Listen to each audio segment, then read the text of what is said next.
So Jack sent me a message today. Well, Jack sends me a message every day. I help Jack choose his titles and his thumbnails for all of his videos. He always messages me for my opinion. And he sent me this one today. He didn't even ask for my advice on the title or the thumbnail. He just said, I want you to watch it. I'm gonna watch it. This might be interesting because I made a video very similar to this where I talked about my ketamine experience, which made me want to stop doing drugs. So let's hear Jack's. Asking me for more stories recently. Today, one to mind, I was at Muay Thai. I'm incredibly tired right now. I'm speaking a little bit funny because I got punched in the mouth a couple of times. And a story came to mind. The street fight that really scared me out of taking drugs anymore. For an unexpected reason. It's not what you think it would be. And it all begins on the night of the Conor McGregor-Cerrone fight. As a lot of you will know from the tattoo on my back, I'm a big McGregor fan. And I would watch every single one of his fights with my boys. And the problem was they were in Las Vegas. So I think he told me this story actually. I'm in the UK. I think I know where this is going. Very late. So we would get on it, and on it in the UK means getting the bag in, getting a few drinks down you, and having a bit of a crazy time. So we were getting on it. We were going out. So we went out to a couple of places, couple of bars, couple of pubs, went a bit crazy. And it was about 1 in the morning. There was only one place left open in our town. So we went to this bar in Winton called the Buffalo Bar. And this place was open till 2, so we had an hour of booze in there before we had to go home and start getting ready to watch this fight. So go in, we're all leery, we're all going a bit nuts, and there's about 5 of us. There's 2 guys, these 2 skinheads playing on the pool table. So we go over, and in England, you put pound coins, the little pound coins, you put them on the side of the table when you want to play. We went to put a pound on the table. There was already so many coins, but there was no one in this bar. And we were like, who's waiting to play the table?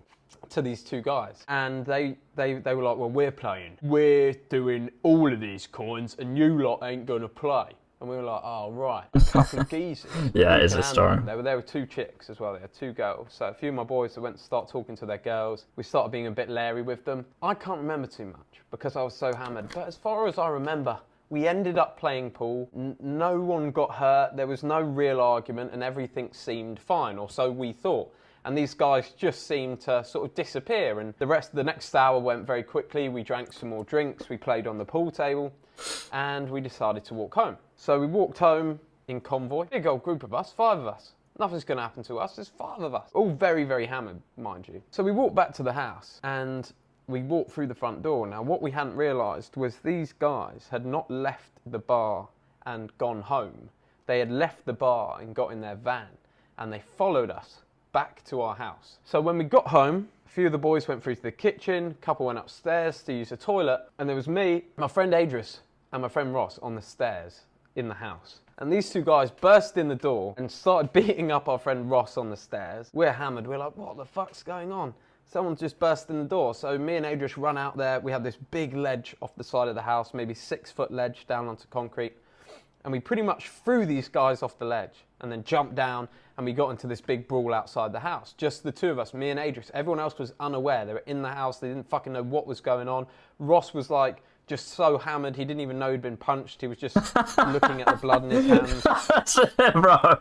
Same, man. I went out one night and I did like a fucking bunch of cocaine and I got fucking sucker punched in the face by some little crackhead because he thought I was trying to get on it with his girlfriend. And I honestly, like, it did not register with me that I got punched in the face for like 5 minutes straight. Like, the guy was getting like thrown out, like everyone was dragging him out and shit. I was just like, it did not register at all. Retarded. It's on the stairs, and me and they just went out and were having this brawl, and I was on top of this guy, throwing a few punches. Out of nowhere, I had this real sharp pain on the back of my head, this real sharp pain, a big thud on the back of my head. And I turned around and there was a 3rd guy that had gotten out of their van, and he had just smashed me over the head with a crowbar. And I touched my head. No, one time. I just had blood all over my hands, and there was just warm blood just dripping down the side of my face. I got up and I sort of pushed the guy, and I went to take his crowbar. The other guy sort of stood up and looked at his mate like, oh, you probably shouldn't have done that. That was a little bit too far. And the guys, they all got up and they got in the van, and I was sort of still holding my head. Now, any sane person, and this is the bit that stopped me in reflection. This is the bit that stopped me from taking drugs. It was not the fight. It was the It was my reaction to having this grievous bodily wound, this horrible gash in my head from just being assaulted with a deadly weapon. I decided in my head it would be a good idea, because somebody in the neighbouring house had called the police. We had not done anything wrong. We'd been assaulted in our house. Because I was so fucked up, I decided I needed to escape. So I climbed up onto the roof of somebody's house, and I just laid there in my own blood for like 45 minutes, watching the police come, watching them go.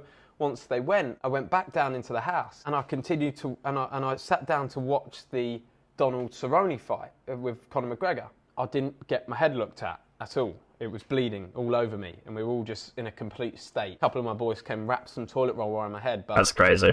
the bad thing was, after a couple of minutes of sitting on the sofa, I threw up, passed out because I had a concussion in my head. And we were all so fucked up. And no one did anything about it. I didn't do anything about it. I just woke up in the morning. We were all KO'd. I woke up in the morning in a pool of my own blood, having not gone to the hospital or anything. And I went back home to my girlfriend at the time, and she was fucking furious. She was like, what the hell's happened to you? Why did you not call me last night? And I was like, I was in such a state. I just didn't even think to call you. I was just had some crazy shit going in my mind. I thought it was invincible. I went to hospital the next day and had stitches.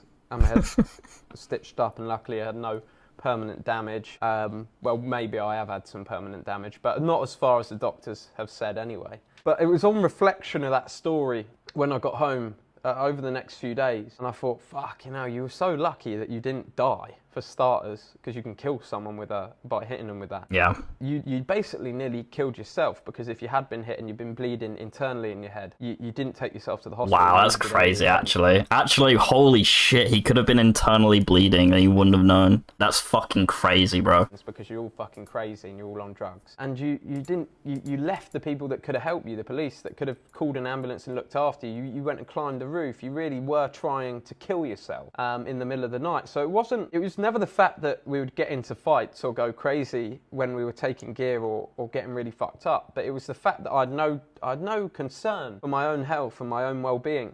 And that really sort of scared me after that night. And after that, I just stopped being that guy anymore. I just stopped being that crazy guy that got coke in and did that sort of stuff, because I just thought there's really no point in risking your life like that for what you think is a little bit of entertainment. And these substances are so strong, they can seriously alter your mind and get you into big trouble. Like, let's just play that a few different ways.